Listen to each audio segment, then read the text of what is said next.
முதலாவது தனித்திருந்தவர், இரண்டாவது தாகம் உள்ளவர், பசிதாக உள்ளவர். ஹங்கிரி இந்த வார்த்தை பயன்படுத்தப்பட்டது. உடைக்கப்பட்டவர், தேவனுக்கு முன்பாக உண்மை உள்ளவர்,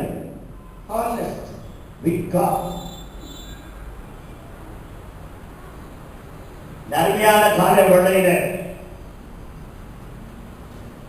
கர்த்தர் யாக்கோபை ஆசீர்வதிக்க. எல்லாரும் என்ன நினைக்கணும்னா, அப்ப அவன் ஆசீர்வதிக்கப்பட்டிருக்க இல்லையா, அவனுக்கு கொடுத்த ஆசீர்வாதத்தின்படி கர்த்தர் யாக்கோபை ஆசீர்வதிக்கிறார். 32 அதிகாரம் 10ஆம் வசனத்துல பாருங்க, நான் கோலும் கையுமா இந்த யோர்தான கடந்து போனேன். அதான் என்னுடைய ஒரிஜினல், என்னுடைய இல்லாம. ஆனா சொல்றான், இப்பொழுது இவ்விரண்டு பரிவாரங்களையும் உடையவனானே, செல்வந்தன், தேவனுடைய வாக்குத்தத்தத்தின்படி ஆசீர்வதிக்கப்பட்டவர்.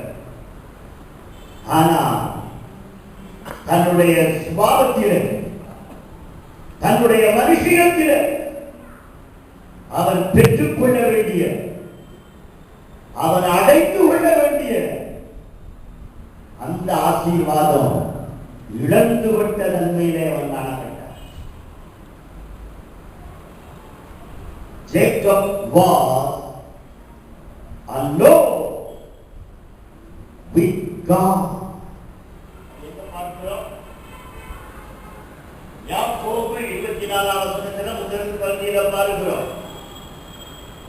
யாக்கோபு பிந்தி தனித்திருந்தான். இந்த 2 நாட்கள் தேவனோடு கூட பிந்தி தனித்திருக்கும்படியாய் உள்ள வாழ்க்கையில கொடுக்கப்பட்டிருக்கிற நாட்கள்.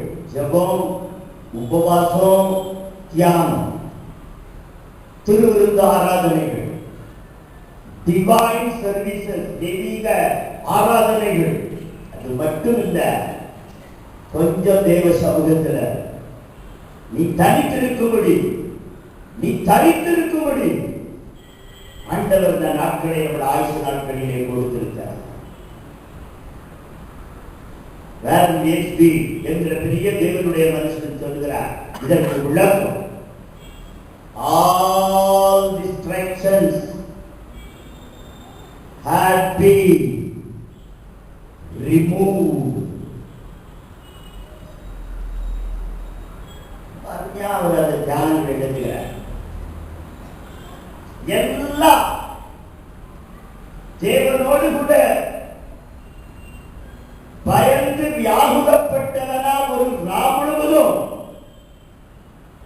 தரித்திருக்கிற அனுபவத்துல, தரித்திருக்கிற ஒரு அனுபவத்துல அவனுடைய சிந்தனையை சிதறடிக்கிற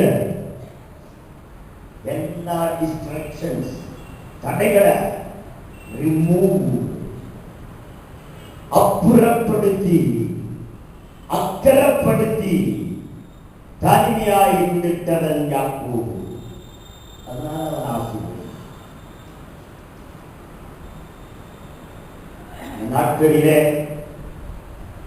நம்முடைய வேத புத்தகத்தை நீங்கள் கருத்தாய் பார்ப்பீர்களேயானா, யாக்கோபோடு கூட சேர்ந்து மொத்தம் 7 பேர் left alone with God. கடைசியில இயேசு, அதற்கப்புறம் பவுல் அப்போஸ்தலன் வருவார். யோசித்து பாருங்க, தேவனுடைய மனிதர்கள், இயேசு கிறிஸ்து, அப்போஸ்தலனாகிய பரிசுத்த Pavul left alone with God. தேவனோடு கூட பிந்தி தரித்திருக்கிற அனுபவம். எவ்வளவு அருமையான பகுதி நமக்கு நல்லா தெரியும். நான் சொல்ல விரும்பல, எல்லாவற்றையும் புறப்படுத்தி ரிமூவ், அதை மட்டும் ஒரு ராப்பொழுது, ஒரு யாப்போக்கு ஆற்றங்க தனித்திருக்கிற ஒரு நிலைப்பாடு.